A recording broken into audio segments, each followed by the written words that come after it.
From the world of politics to the world of business, this is Balance of Power.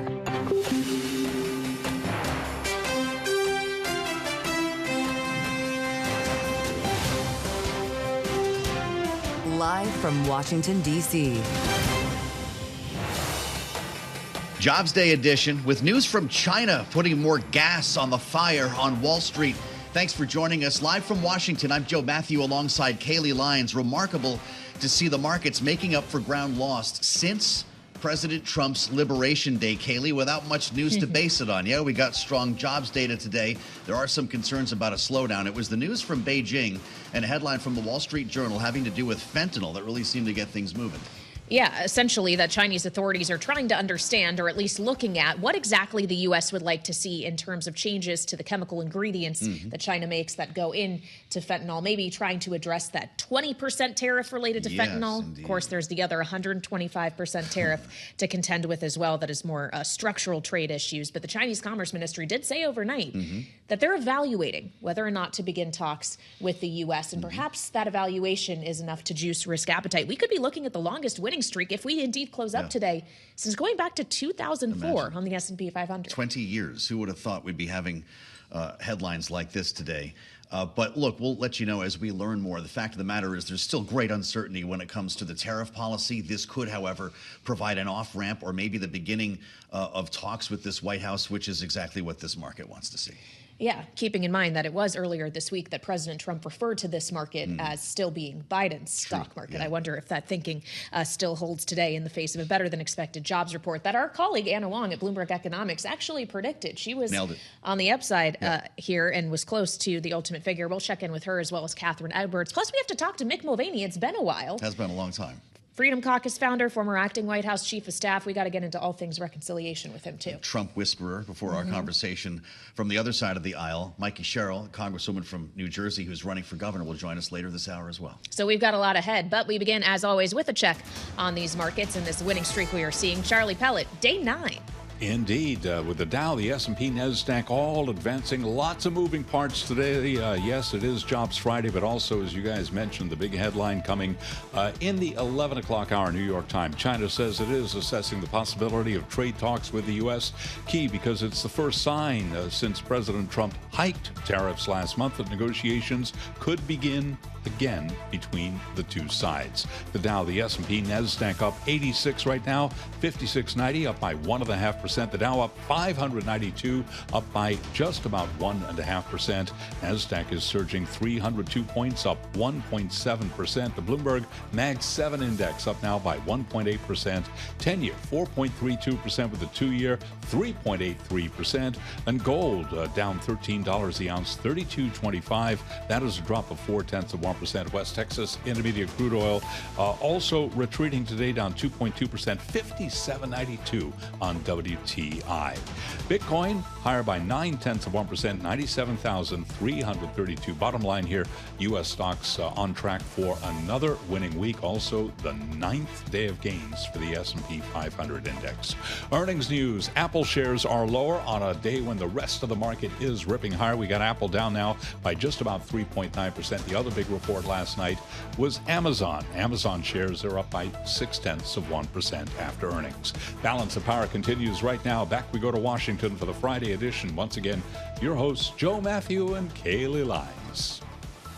All right, Charlie Pellet, thank you so much. The Jobs Friday edition and a Jobs Friday market that we are all experiencing, as Charlie was just running us through, because it was indeed a hot payrolls print we got today. Actually, one that our economists here at Bloomberg Economics might have predicted. They thought this was going to come in higher than the consensus call. And indeed, 177,000 job additions in the month of March is what we got, something the White House is touting. Stephen Myron, who chairs the Council of Economic Advisors over there, joined Bloomberg earlier today.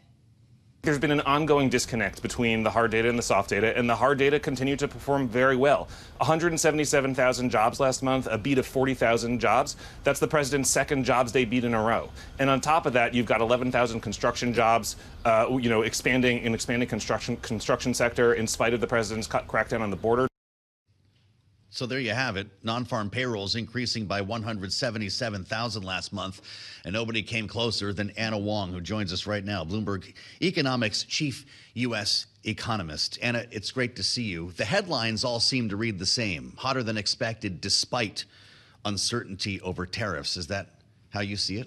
Yeah, so we basically predicted this, right? But I also said in our preview that this would be the last solid print before we are about to have two very weak print.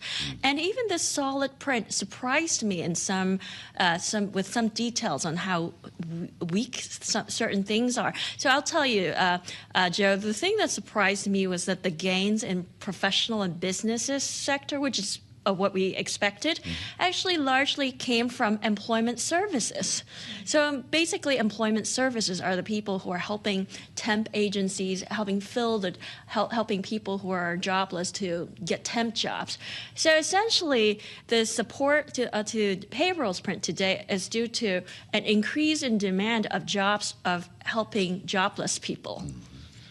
Okay, well, that is definitely important to consider as we look at the kind of breakdown here. There's also the fact that manufacturing was not seeing job expansion. Instead, those jobs went down by about 1,000 last month. What does that signal, Anna? Because we've talked about how it's manufacturers that actually have felt the effects of these tariffs largely first. Yes, so any economic models would predict that the indicators that would be showing the earliest evidence of the impact of tariff would be ISM manufacturing, and we did see it today. I mean, this week, that in the survey, it indicates that firms are resorting to layoffs now. So that's why we have seen a negative change in payrolls today for manufacturing sectors. In the coming two payrolls report, we're expecting a significant slowdown in logistics and trade sector. And usually, basically, in May and in June and July, you're supposed to see a bustling of activity in the ports because firms are very busy getting the shipments off the boats, transporting those goods that are about to stock up the shelf in Home Depot for ahead of Halloween, and Target for getting back to school. All those are supposed to be arriving at the ports in May and June. And we are not going to see that because of the disruption we are already seeing. There are only 35 ships leaving China for U.S. as of 2 days ago. Nothing could change that. Wow. Even if there's a 100% pivot in tariff today, we are still not going to see the goods in the ports in the first 2 weeks of May. Fascinating. We heard from Elon Musk this week talking about the efforts of the Doge, or the accomplishments of the Doge. Of course, the original intention was to find $2 trillion in cuts. They got to $160 billion, he said. Also put a number on job cuts. 1% of the federal workforce, 20,000 people. Does a number like that have an impact in the jobs data, or is that much smaller than some people expected, and it's a blip on the radar? Yeah, so $150 billion, if we take that number at face value, is basically where our baseline was. Even I remember Scott Bessent 2 months ago when he did an interview with Bloomberg here with Saleha, our reporter Saleha, he said that it would be already a cherry on a cake to have 200 billion cuts. So that is something. And also, in terms of the reduction in federal workforce, Joe, remember that the key piece is actually the hiring freeze. Every year, about 120,000 to 150,000 federal workers retire or just naturally go through attrition. And so by not refilling replacing those jobs, you're actually slowly downsizing the federal government workforce. And by 2028, at the end of this Trump administration, the federal workforce would be maybe at least 6 to 10% smaller than when it began. Wow. Well, of course, we have a long way to go until we get to 2028. Yes, indeed. Just judging by how 2025 has gone so far, probably it's going to feel like a lot more than just 4 years. Anna, finally on the data today, when we consider that we actually had cooler wage growth than expected, knowing we've had this ongoing conversation about, what's going to happen if the Fed is faced with both inflationary and growth risk at the same time? What do they do? Does that actually suggest that some of those inflationary pressures you might be worried about are not present, at least right now?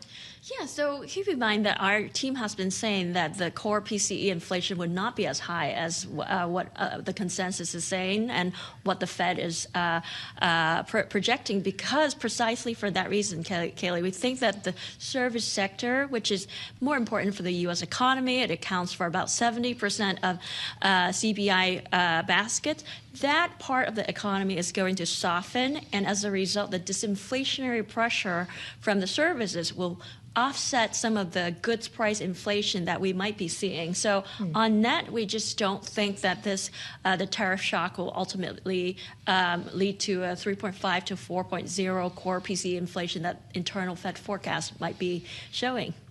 All right. Of course, we'll be hearing from the Fed on Wednesday. Wonder how that data will factor into the fact that they're very likely to not do anything with rates next week. Anna Wong of Bloomberg Economics joining us on this Jobs Day. Thank you so much. And we want to continue the conversation now as we turn to Kathryn Edwards, who's an economic policy consultant and a contributor to Bloomberg Opinion, here with us on Bloomberg TV and radio. Kathryn, welcome back. I wonder your reading of the jobs report today, knowing we've been talking to you for months now about concern you have around what could be a deterioration in the labor market. Doesn't look like we're seeing that much evidence of it yet. No, I would call this a muted, if not boring, jobs report. I mean, we're all looking through it with a fine-tooth comb, but there's really not that much there. And I think it's expected, given the timing of the bigger tariff announcements. You know, the data is collected just in the second week of the month, so it would have been pretty radical for the tariffs to have affected the labor market so quickly and so intangibly. The way that the mechanisms of a tariff affecting the labor market, are pretty well understood, but they don't happen as fast as a week and a half from an announcement. So what's your trajectory then for the job market? We just got a GDP showing contraction in the first quarter. We're seeing recession odds go up. Some suggest we're in a recession already.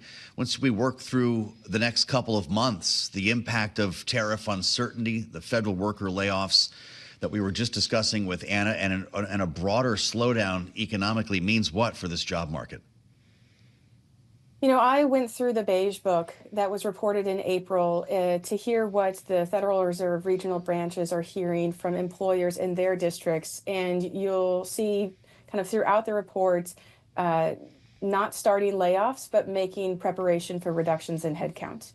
Right? They have not felt the need to cut their jobs, but they are preparing for a headcount reduction. And this definitely dovetails with what we are seeing in consumer sentiment. Now, it's very easy for people to kind of dismiss consumer sentiment of like, this is just the histrionics of people, it's driven by politics, but there's really good economic research behind the tangible aspect of consumer sentiment is people who have information that has not manifested in the economy yet. So this would be something like your boss tells you your job's going to end in June. You still have a job, but something bad is coming. Or they tell you, if more ships don't leave China and these ports aren't busy, all of you are furloughed by May or by end of May, right? There is a sense in which consumer sentiment reflects information that people have about where the economy is going, and this is why it can tank kind of leading up to and is considered a leading recession indicator. I think that those two things combined, they're worrisome. And we still haven't seen an uptick in hiring. We still haven't seen employers really expanding payrolls to a great degree. And one thing that Anna didn't mention is that about a third of job growth entirely this year comes from the health sector, which is not a reflection of economic activity. Well, or that's the a good strength point. of When the you economy, rather. Sure. When you were referring to the idea that ships aren't necessarily going to be coming in from China, we heard from President Trump when he was at the meeting of his cabinet earlier this week talking about dolls, that maybe children will only have 2 dolls instead of 30. And maybe those dolls will cost a few dollars more. And I wonder if you see that as recognition of an economic reality on the part of President Trump that to this point he has seemed reluctant to adopt or acknowledge. I mean, I think that this is another flip-flop from someone who changes his mind all the time. Remember that we had in January and February kind of dismissive concerns that economic pain was necessary. And then we had, following in March and April that the Fed just needs to cooperate with him. And so now we're not going to have pain, but we will have fewer dolls. I think it's just a lack of consistency that we've seen top to bottom with these tariffs. Think about what was put on a placard in the Rose Garden that didn't apply even in 2 weeks. Or how deliberate were the numbers that went up on a placard in the Rose Garden that the internet tore it apart really in under an hour, that it wasn't really reflective of actual economic realities or the relationships we have in terms of trade with other countries. So I think there is a part of economic uncertainty that is hard to place that comes from a distrust of leadership. So we can negotiate trade agreements, we can get things back on board, but I don't know how many businesses think that there is going to be consistent economic policy or messaging coming from the White House. Did Donald Trump just recognize reality, though, Kathryn? What will this mean when it comes to back to school shopping? This is going to be a massive story late summer going into fall. And then there's going to be the story about Christmas being canceled, right? Is there any way to turn this around? Of course, you should never give up on the U.S. economy, and you should never give up on good policy being able to make a difference. I think that many people are scared, and I know that the stock market is on a winning streak, and that's great.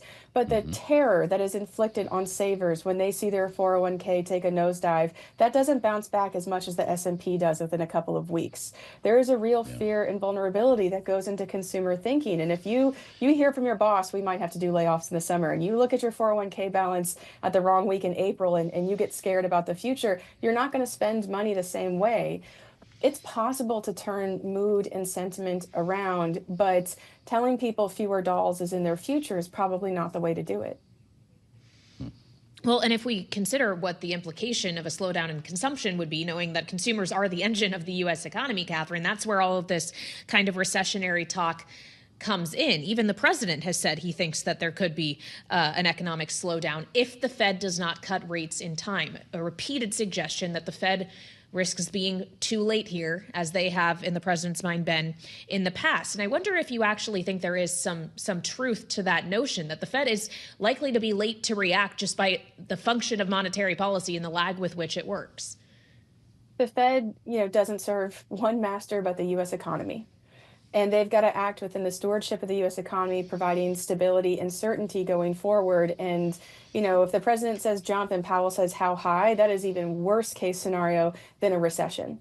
And that's a permanent hit to our economy and stability. So we have to trust the Fed to put all of the data on the table and have a broad-based decision making that isn't just about, intervening during a time of uncertainty. And, frankly, what the U.S. economy needs is stability and certainty. And so I think that this is what has made the tariff rollout so doubly dangerous, because as you mentioned, Kailey, there's a certain degree to which recessions become self-fulfilling, that as people get more scared, they pull back on spending, that declines economic activity because they're the engine of economic growth, and that accelerates a decline, as we're rolling down the hill. And so I think Powell being stayed here is really the antidote for a lot of people's fears, to the extent that they, pay attention as much as understanding the Fed's role in the economy, which could be a leap for a lot of people. But, I think as, people like us who are in deep on following what is going on in the details of the economy, it is nice to see Powell putting data in the economy first.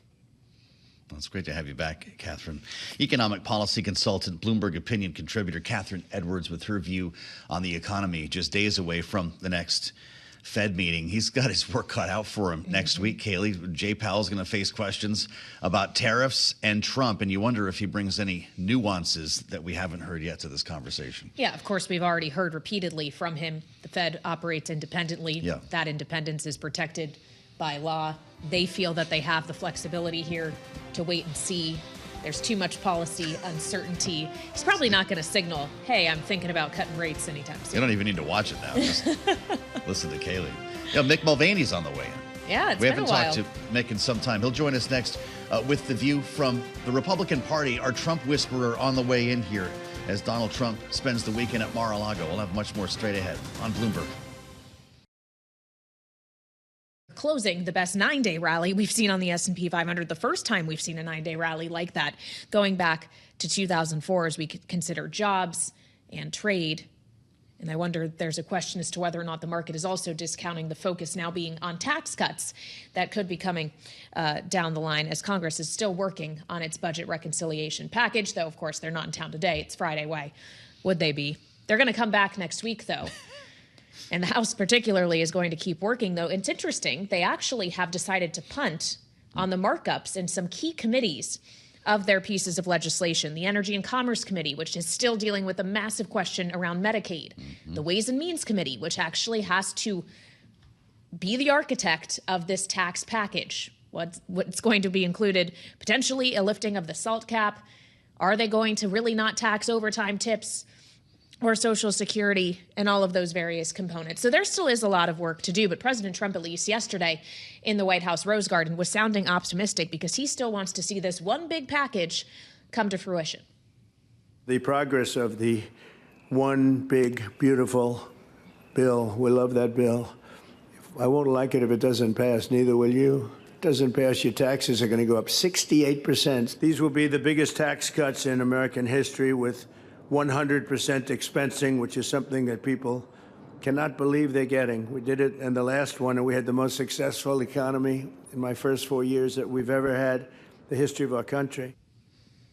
Which brings us to our conversation with Mick Mulvaney, the former acting White House chief of staff, former Republican congressman who helped to found the Freedom Caucus, and a former OMB director is with us now. It's been a long time. Mick, welcome back. Great to see you. You're no stranger to this process or the president of the United States. And so I want to pick up on what Kailey mentioned, the delayed markups for energy and commerce, ways and means, agriculture. At some point, they're going to have to get to this. And the matter of Medicaid has people in a bind. The president says there will be no cuts. Speaker says we're not going to do it. There are members of your former Freedom Caucus who want to see dramatic cuts. But if we hold the line on this and make good on what Donald Trump is saying, there will be no cuts to Medicare or Medicaid. Where do you find the money? Hello and happy Friday. Nice to see you guys working on a Friday. Kailey, you're getting a little bit cynical about Washington, D.C. So, look, keep in mind that, and I had this conversation. There's a lot of questions wrapped up. Let me take the last one about Medicare and Medicaid. When Donald Trump says there's been no cuts to Medicare and Medicaid, I've had that conversation personally with Donald Trump a dozen times. And when he said, Mick, you can't cut Medicare in our 2018 budget, for example, I said, Mr. President, what is Medicare to you? He said, well, Medicare is what people get when they turn to the health care they get when they're 65. I said, you know, you're absolutely right. And I'm not going to touch that. Can I please have your permission to go and look at reducing spending or reforming everything else that falls under Medicare that people don't know about and most people don't care about? He said, what do you mean? I said, I ran down the 15 different programs that are funded out of this giant pot of money. That Medicare, he said, that's not Medicare. I said, Mr. President, technically it is. He goes, good, fix that. Our budget in 2018 was the largest entitlement reform proposal in history, but did not touch these over 65 healthcare benefits and did not touch old age income supplements for Social Security. But it still cut Social Security, reform Medicare, those types of things. So you have to watch the language. The bottom line, though, to your point, Joe, is great. It's hard. It's really, really hard. When we did that in the budget in 2018, the people who hated it the most were Republicans in the Senate. And that hasn't changed. It's really, really, really hard to cut spending. In fact, it's really hard to slow the growth of spending in Washington. So that's why you're seeing these meetings, these markups get canceled, because they don't know how to do it. Well, as we consider spending, we should also note that the president and the White House released their so-called skinny budget today, Mick, in which the president is proposing base non-defense discretionary budget authority of $163 billion. That is nearly 23% below current year spending. Is there any real chance of that becoming reality? No, not really. In fact, behind me, someplace over there on the wall, is the Wall Street Journal cover story when we did the exact same thing in 2018. I think it was the same, almost. I called Russ today and I was giving him the thumbs up because I think that's the same percentage reduction in non-defense discretionary spending that we had, that he and I did it together in 2018. No, it doesn't have a chance. It has more of a chance now than it did in 2018 because Donald Trump has more control over his own party. But while there was, more than half of the Republicans on the Hill hated it back in 2018, maybe still 15% of them hate it now, and you can't lose 15% of the vote. So look, the way that compromises get done in Washington, D.C. is that you spend more, not less. And my guess is that's what they're going to end up doing in some fashion. They'll figure out a way to call it a reduction in spending. But look, Russ Vogt doesn't get a vote on how Congress spends money, and Congress is going to want to spend more money. Does the president care about this? We talk a lot about deficit reduction, and then we go ahead and pass a bill with trillions of dollars in deficit spending. It kind of looks like that's where we're going. I think he cares, but he cares more about getting the tax bill extended. And I think right now, if he came to him and said, look, Mr. President, we have to cut spending in order to get the tax bill passed, he would say, I am now the biggest fan of cutting spending. If you came to him and said, Mr. President, we're going to have to raise taxes on the super wealthy in order to pass your tax bill, he's going to be the biggest fan of raising taxes on the super wealthy. He wants the bill passed. But here's the part, and you guys mentioned this in the run-up, and I don't think this is getting nearly enough attention. The bill is not a tax cut. The bill is an extension of the current tax rates. It's the prevention of a tax increase. And I know that sounds like it's a semantic difference, but it's not. If you are an ordinary middle-class American and you hear Donald Trump go on TV and say, I'm going to give you a huge tax cut, technically he's correct because the current law is that your taxes are going to go up and he's preventing that from happening. But if you were expecting more money in your wallet, if this bill passes, you are going to be extraordinarily disappointed. And that's going to be a hard sell for the Republicans. Well, and is it an even harder sell because it is not just being pitched as a tax cut, but something that's going to offset potentially the detrimental impact of the tariff policy? They say this is a 1-2 punch. You got to wait for the tax portion as you consider what this is going to do overall economically. But Mick, you're suggesting that there's not going to be that much juice in this. Yeah, well, there's going to be a little juice because a couple of things have already phased out. I think the 100% expensing that we did in the 2017 Act has slowly wound down, and resetting that to 100% is going to help. It's certainly help on business investment and so forth, and ultimately help with economic growth. But again, if you are an ordinary person trying to figure out if you have enough money to buy toys for Christmas and you're counting on that big, beautiful bill, that's not going to help you. You are not going to have more money in your pocket in order to pay for the higher expenses, the things that cost more because of tariffs. And that's where I think the Republicans have got a blind spot, especially in terms of a PR message. Where's Donald Trump on tariffs? Mick, so many people think they can get inside the president's head on this. It's become a question about whether tariffs are a negotiating tool or a way to raise revenue. There is a group, though, and there are many Republicans who tell us off the air, Donald Trump never intended to have a new tariff policy in place. This is, in fact, leverage that he's using. In a couple of months down the road, we're not even going to be talking about this anymore. Wall Street seems to be maybe warming up to that idea. We've just round trip back to where we were before so-called Liberation Day. Bring us inside his head when it comes to tariffs. Yeah, of course, that's been the $64,000 question since Liberation Day. Is it are they the Peter Navarro tariffs, which are tariffs for the sake of tariffs, staying forever as a way to sort of encourage domestic production of textiles again? Or are they tariffs, for the sake of leverage on getting better trade deals? I'm sorry.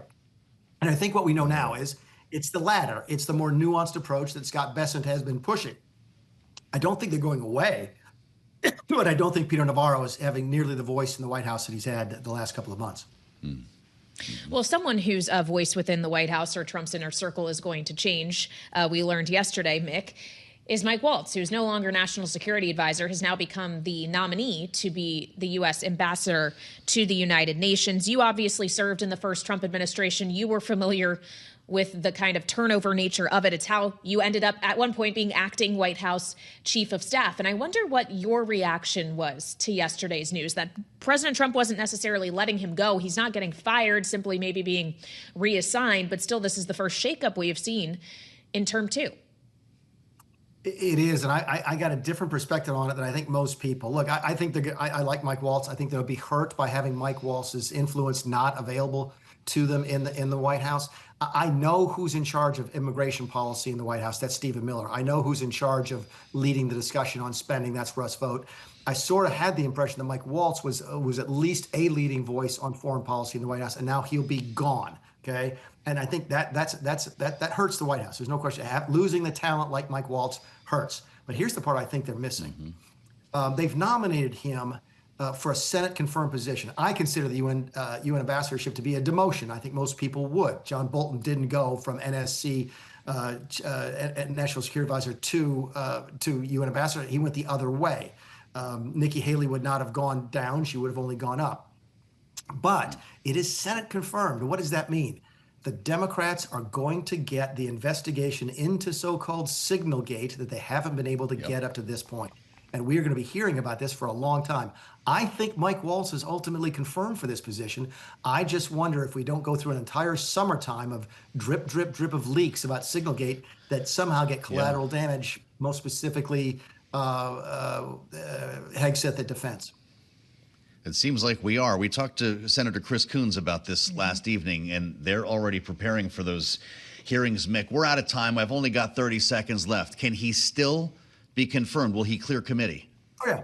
Yeah, no, he's qualified. He'll clear committee. It was a mistake. There's no question. It was a stupid mistake. It was a mistake that rightly cost him his job, but the man is eminently qualified for the position. I think he'll be confirmed. All right, Mick Mulvaney, great to have you back here on Balance of Power. Former acting White House chief of staff in the first Trump administration, former OMB director, former Republican congressman from South Carolina, founder of the House Freedom Caucus. You got them all. I think you got them all. Okay, it is a long resume. Joining us here on Bloomberg TV and radio, and we still have much more ahead. Our conversation with Democratic Congresswoman and New Jersey gubernatorial candidate Mikie Sherrill is just ahead on Bloomberg. We saw yesterday the first real turnover, or at least shaking up, of the second Trump administration as he announced that his national security advisor, Mike Waltz, who of course was embroiled in the Signalgate scandal after his inadvertent addition of a journalist to a chat that discussed Houthi attack plans, is now the nominee to be ambassador to the United Nations, leading many to question the other person who was operative in that Signalgate scandal, the Defense Secretary, Pete Hegseth, who actually texted the plans of the fighter jets, the weapons that would be used to strike the Houthis, and what would happen to him. And it's something we had a chance to ask Mikie Sherrill about earlier. She's a Democratic congresswoman from New Jersey, also gubernatorial candidate in New Jersey, and happens to be a former Navy helicopter pilot and sit on the Armed Services Committee. And this is what she said when we asked about the Defense Secretary. Pete Hegseth needs to be fired. He is somebody that has obviously given classified information out over Signal, which is not a classified platform. And almost inexplicably, he wasn't just on that text chain we're all aware of with Mike Waltz. He was also on a separate text chain with his wife and his brother, among other people. So this is an infraction that would get a junior petty officer court-martialed. Certainly the Secretary of Defense needs to be fired for this. You're backing an amendment to prevent the Secretary of Defense from destroying records and historical artifacts at the Pentagon and in our service academies. Congresswoman, you said in a recent Armed Services Committee meeting that he's taken Why the Caged Bird Sings by Maya Angelou off library shelves, but left 2 copies of Adolf Hitler's Mein Kampf. Does this amendment have the support to pass? Unfortunately, we did not see that support in the House Armed Services hearing that we held on it. Again, this does not seem controversial to me. This erasure of history of the service, particularly of Black service members and women, is an affront. I went to the Naval Academy. I served for almost 10 years as a helicopter pilot, as a Russian policy officer. And I will tell you, the idea that somehow service women should not be there is just infuriating when we have seen such brave and great service from so many women, like our former CNO, who was one of the first admirals fired by this administration, and others. So at this point, I am just really convinced that Pete Hegseth is a real cancer on the military and certainly needs to be fired. As we consider the defense posture of the United States, Congresswoman, President Trump today is requesting a record $1 trillion national security budget. Is that level of spending justified in the next fiscal year? Well, I don't think we saw the $150 billion supplemental well justified because we didn't have the safeguards in place as to where it would go. We, in the hearing, tried to make sure that we understood exactly what was being funded. There wasn't a lot of clarity, and there weren't enough guardrails. So simply dumping $150 billion, much less $1 trillion, onto this Pentagon, when we have a Secretary of Defense that has proven to be very incompetent, many of the top leaders having resigned, at this point, we don't have a new chief of naval operations. I'm not sure anybody at this point wants that job because of the chaos that we're seeing at the top in the Pentagon. So we really, I think, have a lot of concerns. I have a lot of concerns as a member of the House Armed Services Committee about what the proposals are in this budget and what they will be funding. Well, it becomes a question as well of what it is we're spending this money on, regardless of the spending level. Congresswoman, I know this is a debate that you're involved in on armed services. There was reporting recently that Elon Musk actually advised Secretary Hegseth on procurement, that we should be spending less money on the weapon systems and platforms of the Cold War and investing more in drones and hypersonic missiles. Is he right? I think that there's some truth in there. I think what we saw, especially as we watched Ukraine, we saw how important some of these drones and new technologies are. I think the procurement process at the Pentagon is something that I've been very concerned about for years, and I think we can do a lot better. My concern, though, with somebody like Elon Musk advising this is the debacle that he's created with the DOGE process, which has not been thoughtful at all, which has actually fired a lot of people that are critical to the running of our country, people like air traffic controllers or people at the FDA or the NIH. So I would be very concerned about having Elon Musk run this process. And that's why at the hearing we just had in Armed Services, we wanted to understand what DOGE was doing in the military. We've got no clarity on that, which is just once again related to my concerns about what's going on in the Pentagon, especially under Secretary Hegseth. Congresswoman, I'd like to ask you as well about the budget reconciliation process that is well underway on Capitol Hill, though it is kind of one party only. Democrats don't really seem to be playing a role here. But I wonder, when you consider your constituents at home in New Jersey, if you still think they might actually be net beneficiaries of this ultimate tax package, if it is to include a lifting of the SALT cap. I think overall they will probably lose out, because what we're seeing is a $6 trillion addition to the deficit, higher than anything we saw under the Inflation Reduction Act or the Bipartisan Infrastructure Law and the CARES Act combined.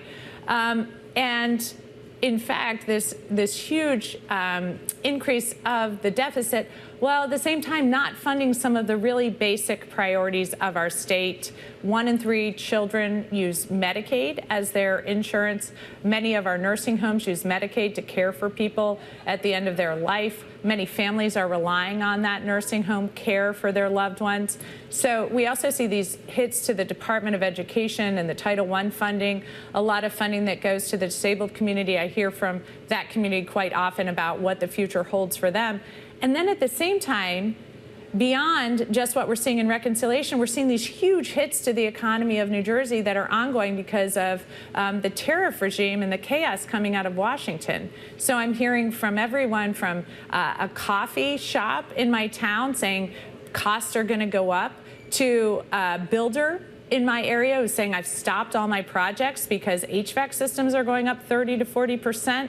And then, as concerning, we're seeing the world community is becoming really infuriated by the destabilization of the world economy by the United States. So we're hearing Canadian tourists are not going to come down the shore this summer, which is going to be a huge hit to our economy.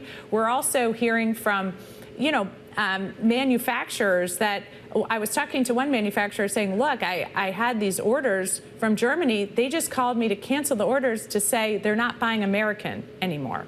So I'm not just concerned about the short-term consequences here, but some of the long-term consequences that we're seeing on the ground in New Jersey. Well, we've spent the better part of this conversation talking about the changing political realities here in Washington. And of course, there are national implications. If you become the next governor of New Jersey, to what extent will you be able to balance what's coming from Washington in the state of New Jersey? Or is this Donald Trump's world? No, this is why I'm running for governor, because I think we can take a very different path forward in New Jersey. We have so much opportunity in this state. I think building houses so we can drive down housing costs, making sure we're planning for utilities, because I firmly believe that the state that can drive down utility costs and produce the power of the future while driving down carbon emissions is the state that is going to own the innovation of the future. Investing in our broken healthcare system and rethinking how we're delivering care to millions of people.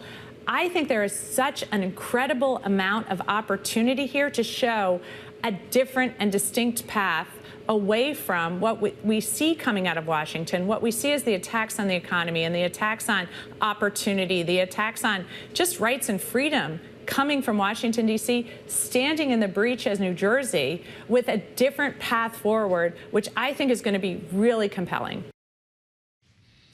Fascinating conversation with the Congresswoman, also a gubernatorial candidate, as you just heard, joining us here on Balance of Power, Mikie Sherrill, representing New Jersey's 11th District. I'm Joe Mathieu alongside Kailey Leinz in Washington with one of the major stories that we have not touched yet, Kailey, that brings us back to Donald Trump versus Harvard University, as he took to Truth Social earlier today to make it clear that he would revoke Harvard's tax-exempt status. This is something he's danced around for weeks, writing, "We are going to be taking away Harvard's tax-exempt status. It's what they deserve!" Exclamation point. And joining us with more on this is our Boston bureau chief at Bloomberg, Brooke Sutherland. Brooke, it's great to have you with us. Does President Trump have the authority to do this on his own? He does not. And there, is federal law that prevents the president from directing the IRS to take specific tax actions against, an individual or an organization. And so it's not clear at this point if what the president was referring to is some sort of directive that might come from the IRS, or if this is just what he would like to see happen. But even in the event that the IRS were to go down this path, this is not something that can just be done quickly with the swipe of a pen. This is a prolonged process that would require sort of an audit of Harvard and its activities. And then, this is likely the kind of thing that the university would most likely challenge in court, and that would play out over the course of several years. Mm-hmm. So understanding that there are several things that would likely need to happen here before this actually would come to fruition, if it indeed if the administration is able to prove justification for this, Brooke, what would the consequence be for Harvard and its finances?